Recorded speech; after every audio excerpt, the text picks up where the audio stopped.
때는 2023년 5월 31일 인류 반도체 역사상 처음으로 반도체 기업이 시총 1조 달러를 돌파했습니다.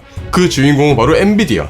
AMD랑 인텔 합쳐도 엔비디아의 절반도 되지 않을 정도로 엔비디아는 반도체 황제로 대체 불가능한 위력을 과시하고 있죠. 그리고 이 엔비디아는 대만 TSMC의 든든한 아군입니다.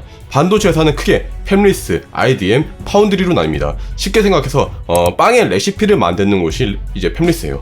얘네는 레시피를 만듭니다. 이 레시피를 파운드리한테 주면 파운드리는 레시피를 통해서 빵을 만들어냅니다. 그런데 어떤 빵집은 레시피도 본인이 직접 하고 빵도 직접 만들기도 하겠죠. 이런 곳을 IDM, 종합반도체 기업이라고 부릅니다. 빵의 레시피를 잘 만드는 곳은 애플, 엔비디아, 구글, AMD 이런 곳이고요. 빵을 잘 만드는 곳은 TSMC입니다. 그리고 고루고루 다 잘하는 곳은 삼성전자, 인텔, SK하이닉스입니다. 그런데 레시피를 잘 만드는 엔비디아가 너무 강력합니다. 엔비디아 레시피가 너무 맛있어서 대중들은 엔비디아 레시피로 TSMC가 만든 빵이 아니면 사 먹지를 않아요. 설상가상으로 현재 전 세계를 지배 중인 AI 반도체 핵심이 바로 엔비디아의 고성능 그래픽카드 A100과 H100인데 이 두 개를 모두 TSMC가 만들고 있습니다. 챗GPT에는 엔비디아의 그래픽카드 A100이 1만 개나 사용이 되거든요. 이런 엔비디아 행보와 반대로 미국의 인텔은 지금 눈물이 납니다. 삼성에 치이고 엔비디아에 밀리며 약 10년 전 무소불위의 대장이었던 인텔은 추락하고 있습니다. 실제로 2021년 인텔의 CEO로 취임한 겔 싱어는 월스트리트 저널에서 인텔의 몰락 이후로 반도체 역량을 아시아 지역에 편중되도록 손 놓고 있었던 것을 보았습니다. 대만의 TSMC와 한국의 삼성전자의 반도체 생산능력이 집중된 것, 그리고 인텔이 따라가지 못한 것이 바로 실수라고 말한 것이죠. 30년 전까지만 하더라도 미국이랑 유럽이 전체 반도체 시장의 80%를 가지고 있었지만 지금은 우리 아시아가 전 세계 반도체를 대부분을 만들고 있으니까요.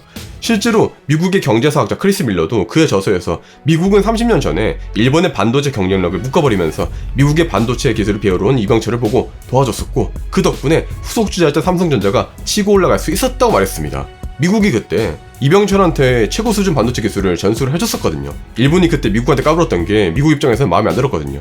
당시 인텔의 창업자 고든 무어는 가치 있는 기술을 쉽게 넘겨준다고 걱정할 정도였습니다. 그 결과 삼성전자는 인텔이 두려워하는 기업으로 성장했습니다. 그리고 2023년 4월 인텔은 이러한 시장의 흐름을 바꾸기 위해 영국 반도체 설계 자산 기업 ARM과의 파운드리 동맹을 선언합니다. ARM이 무슨 기업이냐? ARM은 아이폰이랑 갤럭시에 쓰이는 설계도를 만드는 기업이에요. 더 거칠게 말씀드리면 빵 레시피에 레시피를 만드는 회사입니다.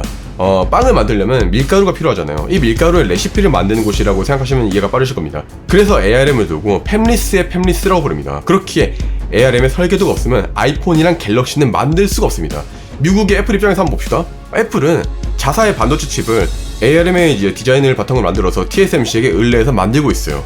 한국의 삼성전자는 경쟁자이기 때문에 좀 꺼려지기 때문에 TSMC에 맡기는 거거든요. 그런데 같은 나라의 인텔이 갑자기 ARM이랑 손을 딱 잡는다? 애플이랑 퀄컴 같은 미국 기업들은 새로운 선택지가 하나 더 생기는 거죠. 어차피 AP 설계를 ARM 기반으로 하고 있는데 인텔이 ARM과 파운드리 동맹 맺어서 삼성전자랑 TSMC를 추격하려고 하니까요. 그런 우리나라 삼성 파운드리에게 보이는 것은 인텔이라기보다 TSMC일 거예요. 왜냐면 인텔은 세계 반도체 파운드리 10위권 맡기고 삼성 파운드리의 가장 강력한 경쟁자는 시장의 56%를 차지하고 있는 TSMC일 것이기 때문입니다. 삼성 파운드리 위에는 TSMC밖에 없거든요. 하지만 애플이랑 엔비디아는 이제 TSMC를 택하고 있고 삼성 파운드리는 이 한계를 넘기 위해서 2023년 어드밴스드 패키징 팀을 꾸려서 패키징 기술을 주목하고 있습니다. 패키징은 쉽게 말해서 빵을 코팅하고 변질되지 않게 만들어주는 기술이에요. 맛있는 빵에 초코 코팅을 싹 발라주고 진공 상태로 만들어주면 그 촉촉함이랑 맛이 오랫동안 지속이 되겠죠. 조병현 삼성전자 어드밴스드 패키징 사업팀 수석 엔지니어는 올해 4분기부터 삼성전자 엑시노스에 펜아웃 웨이퍼 레벨 패키징이라는 기술을 적용할 것이라고 밝혔습니다. 펜아웃 웨이퍼 레벨 패키징이 뭔지는 지금 오른쪽 상단에 카드를 봐주시면 됩니다. 요점은 뭐냐면요, 삼성에서는 TSMC를 추격하기 위해서 지금 다양한 기술을 개발 중에 있고 반도체 핵심으로 불리는 패키징에 투자를 시작을 했어요. 본격적으로. 굳이 왜 빵을 맛있게 하고 변질 안 되게 만드는 것이 중요한가? 중요합니다. 2023년 5월 카이스트 연구진들이 쓴 한 논문이 세계적인 저널 Applied Materials and Interfaces의 표지로 선정이 되었는데요.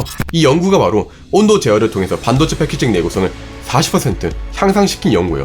반도체에는 에폭시 보이딩 컴파운드라는 고무 비슷한 소재가 있거든요. 이게 열 때문에 자꾸 막 휘는 현상이 발생합니다. 만약에 여기 위에 이런 반도체가 이렇게 딱 붙어 있어요. 이렇게 붙어있는데 만약에 이게 희게 되어버리면 여기 있는 이 반도체가 붙어있던 부분이 슬슬슬 떨어지게 되겠죠?